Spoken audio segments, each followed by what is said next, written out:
Assalamualaikum warahmatullahi wabarakatuh. Bismillahirrahmanirrahim. Kaum muslimin dimanapun berada yang dirahmati Allah subhanahu wa ta'ala.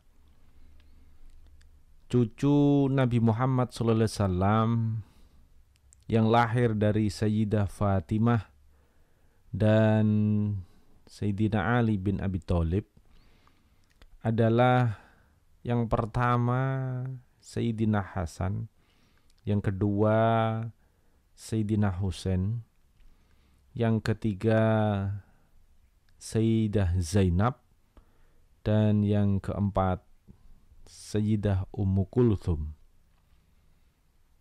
Pernikahan antara Sayyidah Fatimah dan Sayyidina Ali diberi karunia 4 orang anak dan semuanya disayang oleh Nabi Muhammad SAW.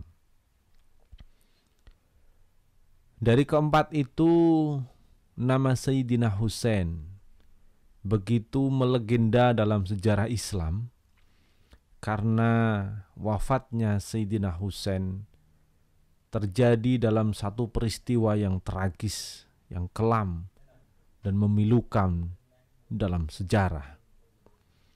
Pasukan Yazid bin Muawiyah dinilai sangat tega dan menyanyiakan cucu Rasulullah yang dicintai kakeknya.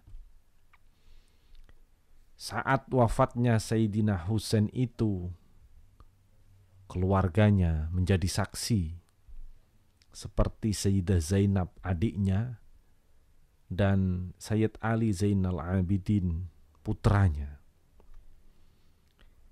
Sayyidah Zainab menangis melihat kakaknya dipenggal kepalanya oleh tentara Yazid bin Muawiyah.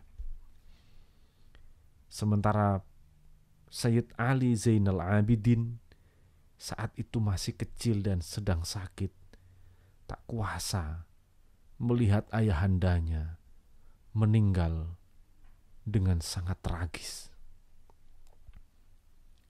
Akhirnya Sayyidah Zainab lah yang menjaga keponakannya dari keganasan pasukan Yazid bin Muawiyah, sehingga Sayyid Ali Zainal Abidin selamat dan melahirkan keturunan-keturunan Nabi Muhammad SAW hingga saat ini. Dijelaskan bahwa sebelum Sayyidina Husain dibunuh, dipenggal kepalanya, beliau menyampaikan satu perkataan dalam sebuah syair. Perkataan ini melegenda dalam sejarah dan dikenang umat Islam sepanjang zaman. Yahda ru'uf laka min khalil, kam laka bil isyraqi wal asil, min sahibin aw talibin qatilin, waddahru la yakla'u bil badil. Wa innamal amru ilal jalil, wa kullu hayyin salikus sabil. Oh masa celakalah engkau dari seorang kekasih. Betapa banyak pagi dan senja berlalu, seorang kawan atau teman terbunuh, sementara masa tak mampu menggantikannya. Kuserahkan permasalahanku kepada Allah. Setiap yang hidup adalah pejalan menuju ketiadaan. Syair Sayyidina Husain menggetarkan siapa saja saat itu, bahkan sampai sekarang. Syair itu dibaca oleh Sayyid Husain sampai 3 kali. Putranya Sayyid Ali Zainal Abidin yang terbaring sakit menangis dalam diam. Sang putra tahu bahwa akan ada bala yang datang. Sementara adiknya Sayyidah Zainab mendengar syair yang dilantunkan oleh kakaknya, ia berkata, "Oh, sekiranya kematian meniadakan hidupku. Ibuku Sayyidah Fatimah telah meninggal. Ayahku Sayyidina Ali juga meninggal. Hasan saudaraku juga sama. Wahai saudaraku yang masih tersisa. Sayyidah Zainab menangis sekencang-kencangnya. Kemudian Sayyidina Husain menjawab, wahai saudariku, jangan sekali-kali setan merampas sifat kesabaranmu. Wahai saudariku, izinkan aku mengorbankan diriku untukmu. Usai menjawab itu, Sayyidina Husain sedih. Air matanya mengalir, tak bisa dibendung. Masya Allah, itulah pengorbanan keluarga Nabi yang luar biasa, yang menjadi pelajaran bagi sejarah Islam sampai saat ini. Diriwayatkan juga setelah Sayyidina Husain dibunuh, kepala beliau dipenggal. Mereka duduk sebagaimana semula dalam keadaan meminum.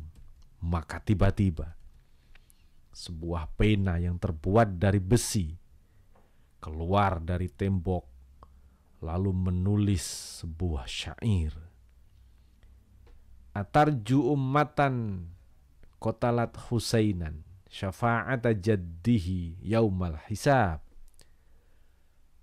Apakah umat yang telah membunuh Sayyidina Husain masih mengharapkan syafaat kakeknya kelak di hari kiamat?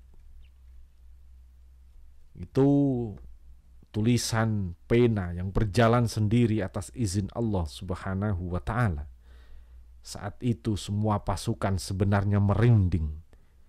Saat itu orang-orang yang menyaksikan sebetulnya tak kuasa menahan tangisan, kecuali beberapa orang yang memang sudah buta mata hatinya. Walaupun wafat dalam keadaan terpenggal kepala, karomah Sayyidina Husain sangat masyhur, disaksikan para ulama, para habaib, dan para pemuka agama. Itulah kisah istimewa Sayyidina Husain yang kalimat terakhirnya menggetarkan siapa saja, dan apa yang diajarkannya akan abadi sepanjang masa. Demikian, semoga bermanfaat. Wassalamualaikum warahmatullahi wabarakatuh.